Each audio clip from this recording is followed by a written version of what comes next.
नमस्कार बहनों, एक बार फिर मैं आपका स्वागत करती हूँ। आज मैं आपको वैशाख महीने में सुनी जाने वाली व्रत कथा सुनाऊंगी। इस कथा को पूरा ध्यान से सुनना, बीच में स्किप मत करना और बहनों चैनल पर नए हो तो प्लीज चैनल को सब्सक्राइब कर लेना।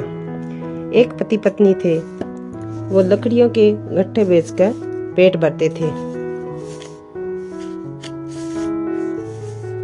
एक पति पत्नी थे, वो लकड़ियों के गट्ठे बेचकर पेट भरते थे।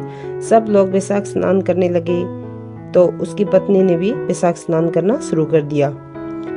पति रोज गट्ठा लाता, पत्नी उसमें से एक लकड़ी निकाल लेती। वैशाख नहाकर आती, आंवला पीपल सींचती। ऐसा करते 1 महीना हो गया। पत्नी धनवान नहीं थी, एक एक बची हुई लकड़ियों का गट्ठा बनाकर बेचने गई।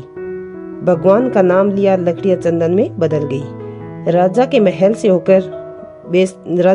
से होकर गुजर रही थी तो राजा को चंदन की खुशबू आई।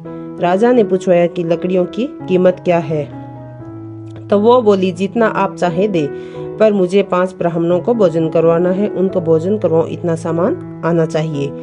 राजा नौकरों के साथ 5 ब्राह्मणों को भोजन करवाया जाए इतना सामान उसके घर भिजवा दिया। दाल बाटी और चूरमा ब्राह्मणों को अच्छी तरह से उसने भोजन करवाया और साथ में दक्षिणा भी दे दी। तो ब्राह्मणों ने उसको आशीर्वाद दिया। पति का गट्ठा बिका नहीं तो उसको आने में देरी हो गई। इधर ब्राह्मणों व भगवान के आशीर्वाद से झोंपड़ी महल में बदल गई। रसोई में 36 प्रकार के भोजन तैयार हो गए। पति गट्ठा बेचकर आया तो उसे झोंपड़ी दिखाई नहीं दी, तो वो पड़ोसन से पूछने लगा। पड़ोसन बोली, तुम तो लकड़ियां बेचते रहते हो और तुम्हारी पत्नी स्नान, ध्यान, पाठ, पूजा और मंदिर जाती रहती है, बाकी तुम जानो। इतने में उसकी पत्नी आ गई। पति से बोली, ये ही अपना घर है। पति को गुस्साया और बोला, तूने चोरी की है या डाका डाला है? अचानक इतना धन कहाँ से आ गया? तब वो बोली, मैंने वैशाख स्नान किया है, बड़ पीपल सींचा है, उसका फल भगवान ने मुझे दिया है।